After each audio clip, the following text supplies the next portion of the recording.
بسم اللہ الرحمن الرحیم یا ایہا الذین آمنوا اتقوا اللہ وآمنوا برسولہ یؤتکم کفلین من رحمتہ ویجعل لکم نورا تمشون بہ ویغفر لکم واللہ غفور الرحیم لئلا یعلم اہل الکتاب الا یقدرون علی شیء من فضل اللہ وان الفضل بید اللہ یؤتیہ من یشاء واللہ ذو الفضل العظیم صدق اللہ مولانا العظیم وصلوا علی الحبیب اللہم صل علی سیدنا و مولانا محمد وآلہ وصحبہ وعترتہ اجمعین۔ سورہ الحدید کی آخری آیات طیبہ ہیں، اس میں اہل کتاب کو اور مومنین کو پیغام دیا گیا ہے۔ وہ اہل کتاب جو دور رسالت مآب صلی اللہ تعالیٰ علیہ وسلم میں موجود تھے، وہ یہودی تھے یا عیسائی تھے، ان کا ذہن یہ تھا کہ ہم تو پہلے ہی موسیٰ علیہ السلام کو یا عیسیٰ علیہ السلام کو ماننے والے ہیں، ہمیں کسی نئے نبی کو ماننے کی ضرورت نہیں ہے۔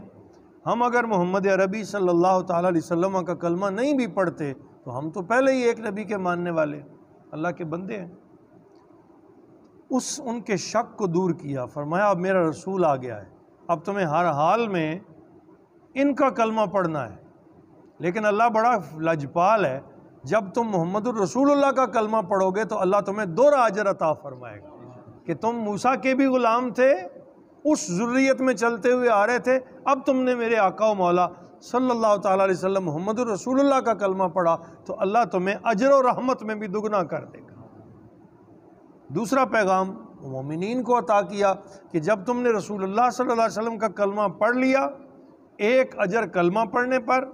اور جب تم تقوی اختیار کرو گے تو دوسرا اجر تقوی پر عطا کیا جائے گا، تمہیں بھی دوہرے اجر سے نوازا جائے گا۔ فرمایا خطاب ایمان والوں کو ہے، فرمایا اے ایمان والو، یا ایھا الذین آمنو، اے کلمہ پڑھنے والو، اے ایمان والو، نتقوا اللہ، سچے دل سے ایمان لے آؤ، یعنی تقوی اختیار کرو، اللہ سے ڈرو۔ وآمنوا برسولہ، اور ایمان لے آؤ اللہ کے اس رسول پر، رسول ہی میں سرکار دو عالم صلی اللہ علیہ وسلم کی طرف اشارہ کی، اس رسول پر ایمان لے آؤ، یؤتکم کفلین من رحمتہ، تو اللہ تعالیٰ تمہیں اپنی رحمت سے 2 حصے عطا فرمائے گا۔ مفسرین کرام لکھتے ہیں کہ اگر اللہ تعالیٰ اپنی رحمت کا ایک حصہ یا اس کا کوئی حصہ بھی عطا کر دے تو اس کی رحمت کا ایک حصہ بھی سارے جہان پر محیط ہے۔ تو یہ کتنی بڑی کرم نوازی ہے کہ کلمہ پڑھنے والوں کو اور محمد عربی صلی اللہ تعالی وسلم پر ایمان لانے والوں کو اللہ یہ رحمت کی نوید سنا رہے ہیں۔ فرمایا کفلین من رحمتہ، اللہ پاک آپ کو اپنی رحمت کے 2 حصے عطا فرمائے گا۔ وَيَجْعَلْ لَكُمْ نُورًا، اور تمہارے لیے ایک نور مقرر کر دے گا، ایک روشنی مقرر کر دے گا، تمشون بہ، جس میں تم صراط مستقیم کی طرف چلو گے۔ وَيَغْفِرْ لَكُمْ، اور تیسرا کرم یہ ہوگا کہ اللہ تم سب کو بخش دے گا۔ ایمان کتنی بڑی دولت ہے، تم سچے دل سے ایمان لے آؤ، تم میرے حبیب صلی اللہ تعالیٰ علیہ وسلم کا کلمہ پڑھ لو، میرے نبی کی غلامی کا دم بھرو، جب تم اس کے غلام ہو جاؤ گے تو ہم تمہیں رحمت بھی دگنی عطا کریں گے، ہم تمہیں نور اور روشنی بھی عطا کریں گے، اور ہم تمہارے گناہ بھی بخش دیں گے۔ واللہ غفور الرحیم، بے شک اللہ بڑا بخشنے والا، ہمیشہ رحم فرمانے والا ہے۔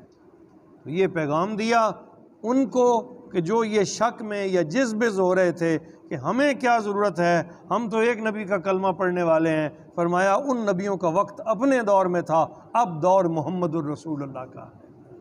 آج بھی عیسائیوں کو بھی، یہودیوں کو بھی یہ پیغام ہے کہ تم ہماری طرف دیکھو، ہم محمد الرسول اللہ کے غلام ہیں،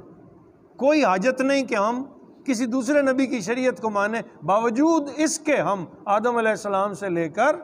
حضرت سیدنا عیسیٰ علیہ السلام تک سب نبیوں کو اللہ کا سچا رسول مانتے بھی ہیں، ان پر ایمان بھی رکھتے ہیں۔ تو یہ تو محمد الرسول اللہ کی امت پاک، تم بھی ان کی طرح ہو جاؤ کہ موسیٰ علیہ السلام کو تم مانتے تھے، ان کا ایک وقت تھا، عیسیٰ علیہ السلام کو تم مانتے تھے، ان کا ایک زمانہ تھا، وہ زمانہ وہ وقت گزر گیا، اب شریعت محمدی نافذ ہے، اب جب تک تم یہ کلمہ نہیں پڑھتے تو ایمان قبول نہیں ہوگا۔ ہاں اگر تم یہ کلمہ پڑھ لیتے ہو تو تمہیں اجر میں اللہ دگنا، رحمتوں میں دگنی رحمتیں عطا فرمائے گا، فضل فرمائے گا، اور تمہیں نور اور روشنی عطا کرے گا جس میں تم ہدایت کی راہ کی طرف چل سکو گے۔ آگے فرمایا، اب کھول دی بات، لے اللہ یعلم اہل الکتاب، تم پر یہ خصوصی کرم اس لیے کیا ہے تاکہ اہل کتاب یہ بات جان لیں، اللہ یقدرون علی شیء، کہ وہ خود کسی بات پر بھی قادر نہیں ہیں۔ اللہ کا کرم ہو تو بات بنتی، اللہ یقدرون علی شیء من فضل، کہ ان کا کوئی قابو نہیں ہے اللہ تعالیٰ کے فضل و کرم پر، کہ ان پر ہی ہوگا، باقیوں پر نہیں ہونا۔ وَأَنَّ الْفَضْلَ بِيَدِ اللَّهِ، سارے فضل تو اللہ کے ہاتھ میں ہیں، سارے فضل تو بِيَدِ اللَّهِ، اللہ کے ہاتھ میں، فضل کرنے والی ذات اللہ کی ہے، اسے کوئی روکنے والا نہیں، اس پر کوئی قدغن نہیں رکھ سکتا، یا اسے کوئی مجبور نہیں کر سکتا کہ فلاں پر تو فضل فرما فلاں پر نہ فرما، وہ فرماتا ہے میں جس پر چاہتا ہوں کرتا ہوں۔ ان الفضل بید اللہ، سارے فضل اللہ کے ہاتھ میں ہیں، یؤتی ہے من یشاء، وہ جسے چاہتا ہے اپنے فضل سے نواز دیتا ہے، واللہ ذو الفضل العظیم، اللہ بڑے فضلوں والا ہے، اللہ بے پناہ فضلوں والا ہے، یہ اس کی شان ہے کہ وہ اپنی اس کی رحمت، اللہ پاک فرماتے ہیں نا، میری رحمت میرے غصے پر حاوی ہے، میری رحمت میرے غصے پر، اللہ غصہ فرماتے ہیں، وہ جبار بھی ہے، وہ قہار بھی ہے، لیکن اس کی شان یہ ہے کہ وہ غفور الرحیم ہے۔ جب بھی کوئی پلٹتا ہے نا، 100 کے قاتل بھی پلٹے تو ان کو بھی معاف کر دے، لیکن شک میں نہیں، ریب میں نہیں، بدزنی میں نہیں، ماننا ہے تو کھرے طریقے سے، اس کو مانا اسی کو مانا، اس کو چاہا اسی کو چاہا، کوئی شک نہیں، کوئی ریب نہیں، اس یقین کے ساتھ کہ اللہ تعالیٰ پر جب بھی کامل توکل کریں وہ جھولی بھر دیتا ہے، اس کی مہربانی ہو جاتی، کوئی وجہ نہیں ہے کہ پروردگار عالم عطا نہ فرمائے، وہ یہ نہیں دیکھتا یہ کمزور ہے یا چودھری ہے، یہ بڑا ہے یا چھوٹا ہے، اس کی بارگاہ میں تم سب برابر ہو، ہاں جو تقوی میں جتنا بلند ہے وہ اتنا بڑا ہے، جو اس کے بارگاہ کے ایمان میں جتنا بلند ہے وہ اتنا بڑا ہے۔ اللہ ہم سب کو ایمان کی یہ حلاوتیں عطا کرے، ہمیشہ اپنے فضل کی چادر میں رکھے، اپنی رحمتوں کی چھاؤں میں رکھے۔ بندگی وہی ہے جو اللہ کی ذات کو صحیح کامل اکمل مان کر کی جائے، اور جب بندہ اس حال میں بندگی کرتا ہے تو اللہ فرماتا ہے میں نے اپنے ذمہ کرم پہ لے لیا ہے کہ میں ضرور جھولی بھرتا ہوں، عطا فرماتا ہوں۔ اللہم یا رب صلی وسلم وبارک